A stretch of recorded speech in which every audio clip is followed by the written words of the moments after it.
this place Concord Place because we wanted to make peace between Republic and Royalist people.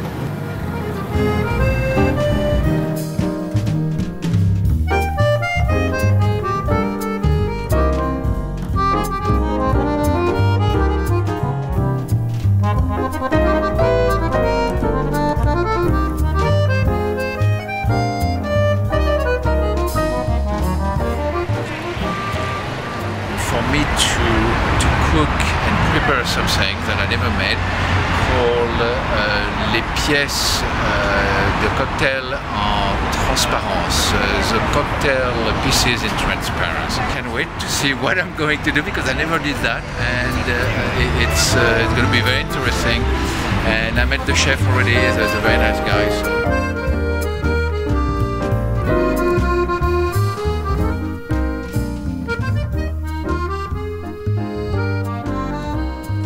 Comme à la maison.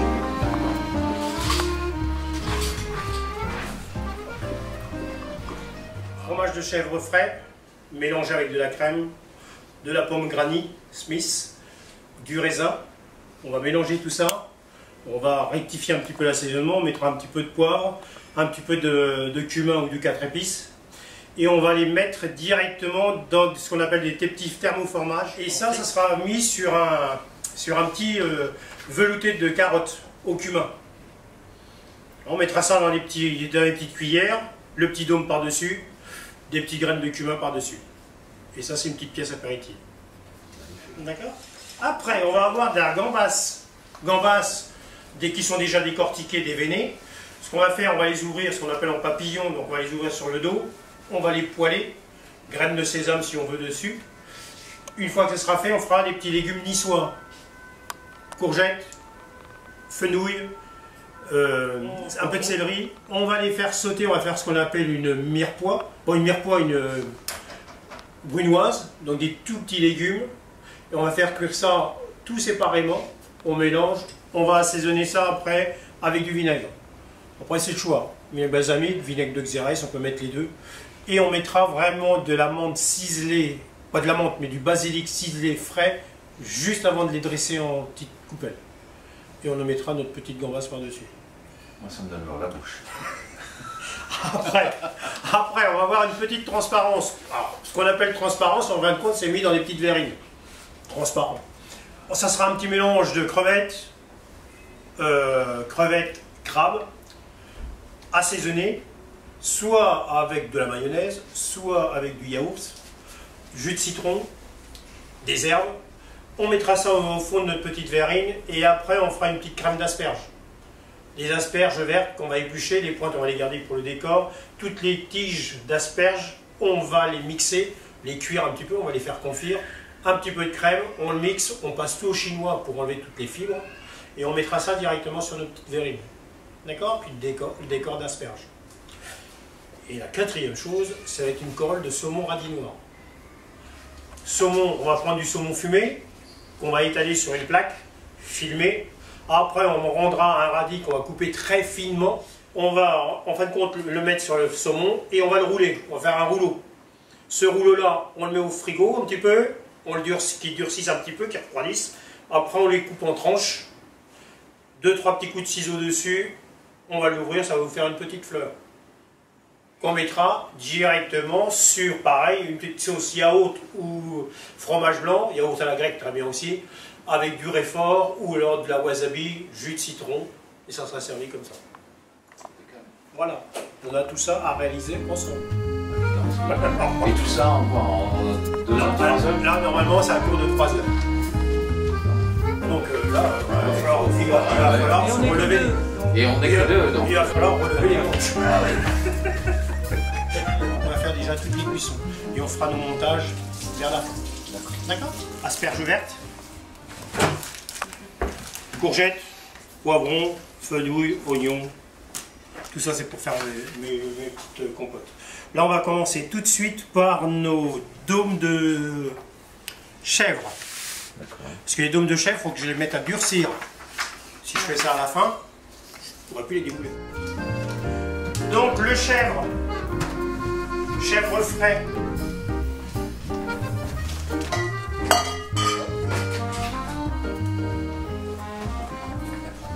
Le sel, c'est pas la peine. Le chèvre est déjà salé. Donc il faut faire attention pour ne pas se faire avoir. Et on va y mettre aussi du cumin. Après, ça devient du chèvre masala. Et j'écrase. Et vous écrasez. On va pouvoir y mettre dedans une petite goutte d'huile d'olive. Voilà. En fin de compte, pourquoi je rajoute de la matière grasse comme ça? En fin de compte, ça. Un peu plus moelleux. C'est bien que l'huile d'olive, hein. Oui, ça adoucit un peu. Ouais, ça adoucit, ça fait ressortir les parfums. Ah ouais, c'est ça. D'accord. Ouais. Et après, là-dedans, on va y rajouter de la crème.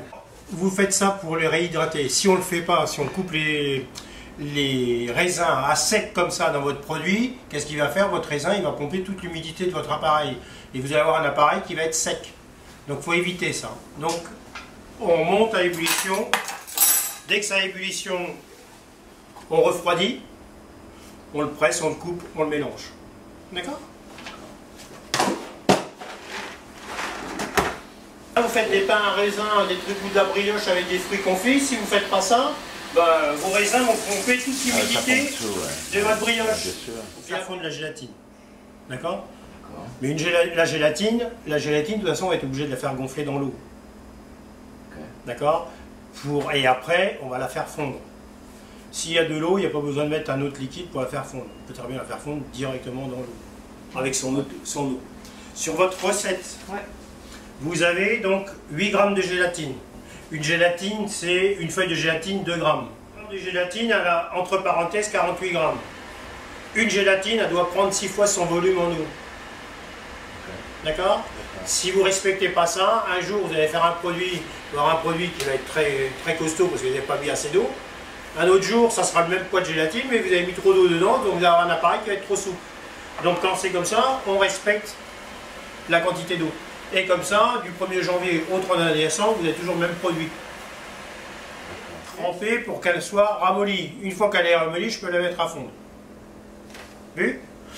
Là, ce qu'on va faire, on va peser 100 g de crème. Alors, sur votre recette, là, vous avez 20 g de crème liquide pour mettre dans la gélatine. Ouais.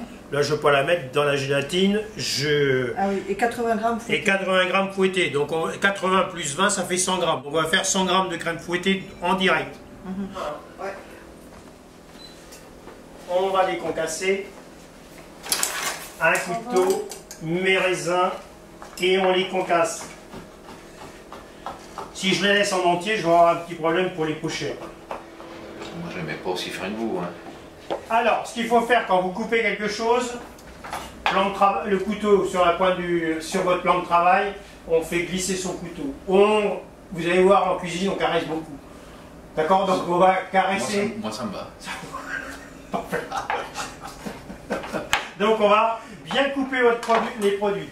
That was in order for me to keep my knife in contact like this, not doing it like that, but doing this. That's called caress with a knife, obviously. On va prendre un fouet, ce qu'on appelle un fouet à blanc, ça. Hein, ou à crème. Ah bon, ça. C'est les fouets, si vous utilisez un fouet classique, ces fouets-là, par exemple. D'accord? Ouais. Ces fouets-là, si vous montez de la crème, vous en avez pour 5 minutes à la monter. D'accord? Pourquoi? Parce que vous avez les fils qui sont rigides, pas beaucoup d'air à l'intérieur. C'est ceux-là, ça forme une boule. Les fils très souples, beaucoup d'air à l'intérieur. Quand vous allez les remuer, ça va monter beaucoup plus vite. Quand vous montez votre crème, toujours le fouet en prolongement du bras. Et évitez de vous casser le poignet. Tendinite. Et après, on va fouetter. Comme ça, incroyable. Allez, c'est pas la peine de l'aérer pour l'instant.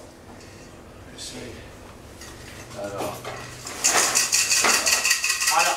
Tout ça avec le sourire et c'est parfait. C'est là, tout smart. Qu'est-ce qu'il faut faire pour la douille? Alors là, si vous voulez accélérer votre rythme, mettez une petite goutte de citron. Citron ou vinaigre. Hop, carrément comme ça. Et alors, vous allez voir, donc là-dessus, vous allez voir quand même. Je peux vous relayer? Gélatine, 6 grammes. 6 fois 6, 36. Donc à l'arrivée, je vais avoir 36 grammes. D'accord? Là, j'ai que 32 grammes. Donc je rajoute un petit peu d'eau pour avoir mes 36 grammes. Là, comme ça, vous êtes sûr d'avoir toujours quelque chose de... Avec la même consistance. Il faut faire attention aussi, c'est qu'elle soit assez chaude, parce qu'on va la mettre dans un produit qui est froid. D'accord. Donc ça si elle n'est pas assez chaude, elle va bloquer. Donc après, vous allez avoir des petits morceaux caoutchouteux dans votre appareil. D'accord. Et surtout, vous l'incorporez bien comme il faut. Pour éviter qu'elle refroidisse. Une fois que ça sera bien fouetté, on va pouvoir y incorporer dedans le raisin qui a été coupé.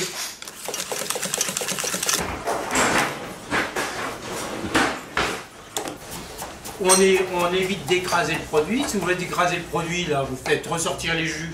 Donc vos légumes, vos fruits vont noircir très vite. Donc prenez l'habitude de toujours faire glisser son couteau. Et on ne met jamais un citron pur sur un fruit.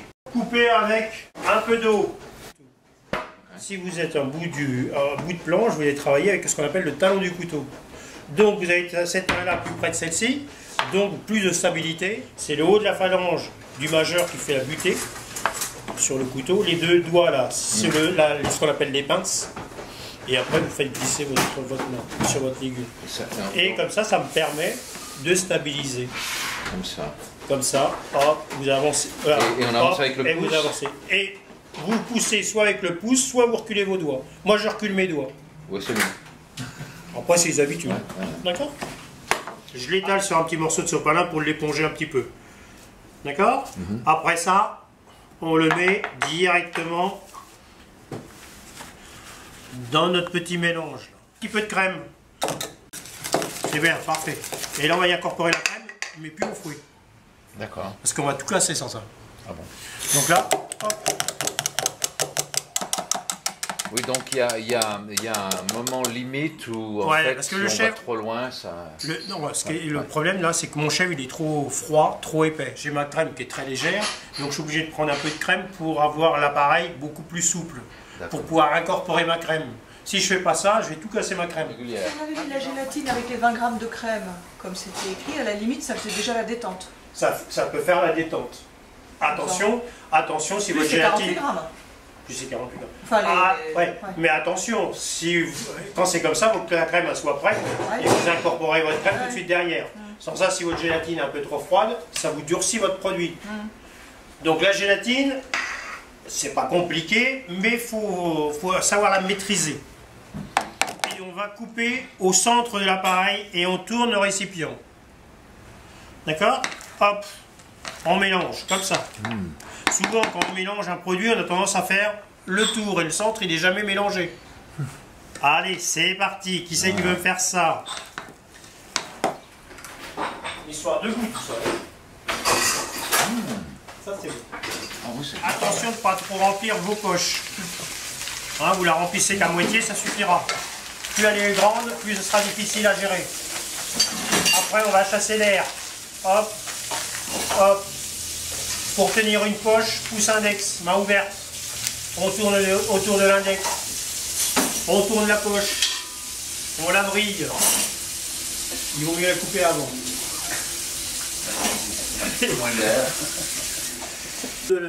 La poche dans la paume de la main. Et on pousse. Vu? Fantastique. Ouais. Et que ça soit bien plein.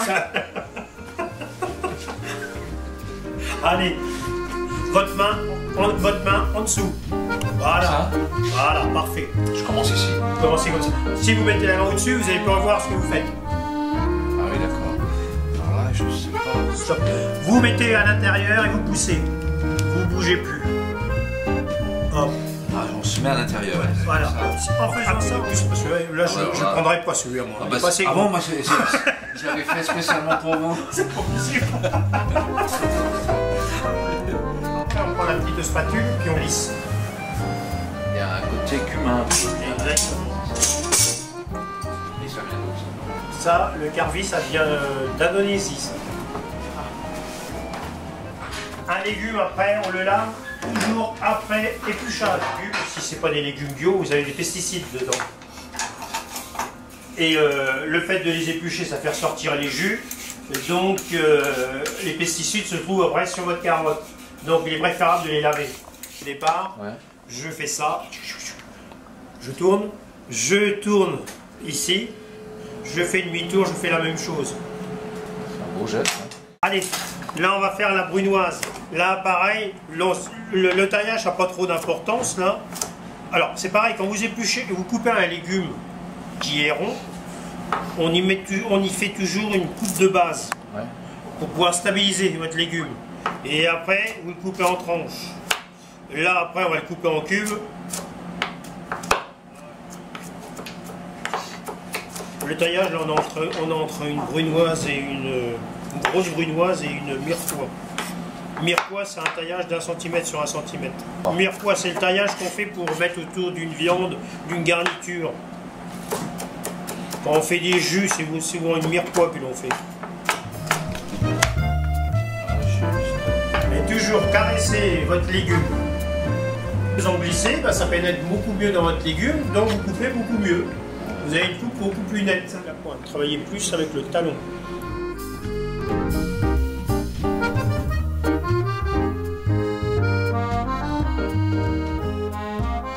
Vous épluchez que la base.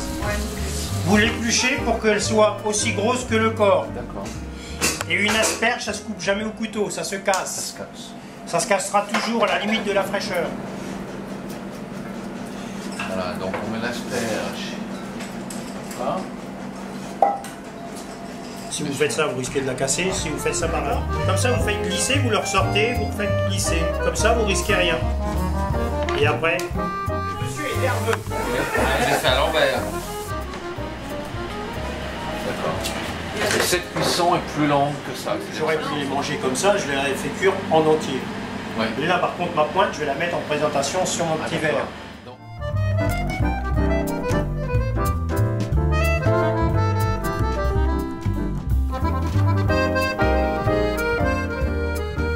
Une fois que vous avez fait ça, vous prenez vos petits radis. On ne sale pas, hein.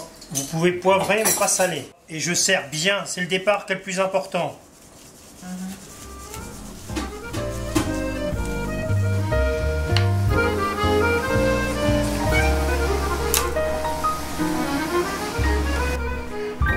Hop. Hop. Après, ah, fleur, rose. allez, c'est parti. Si vous donnez un coup de couteau sur votre film, C'est fini. vous allez pleurer pour le rouler. Nous allons voir si... Je pense pas que j'ai touché. Pas à la maison. Voilà, ça c'est parfait. Servez. Attends, stop. Vous retirez le film, hein, monsieur? Ah oui? Ah oui, impeccable, c'est bien. Parfait. Non, non. Non, non, pas de problème. Donc le saumon glisse un petit peu sur le film. Voilà, ouais, c'est un peu. C'est un peu... parce que c'est grand, c'est normal.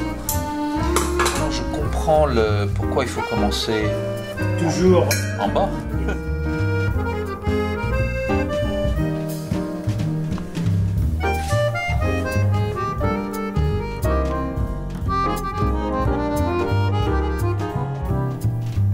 On va rajouter dedans notre fameux carvi qui a été cuit.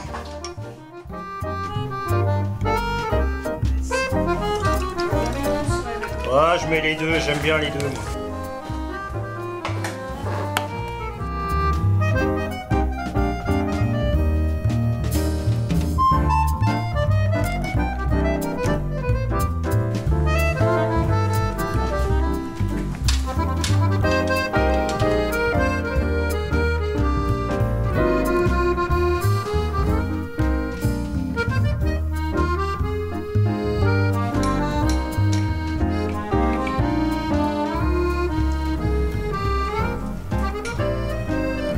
Ça, c'est dur à mettre dans ce Ouais, Pour ça, j'ai pris une cuillère aussi. Voilà, faut mettre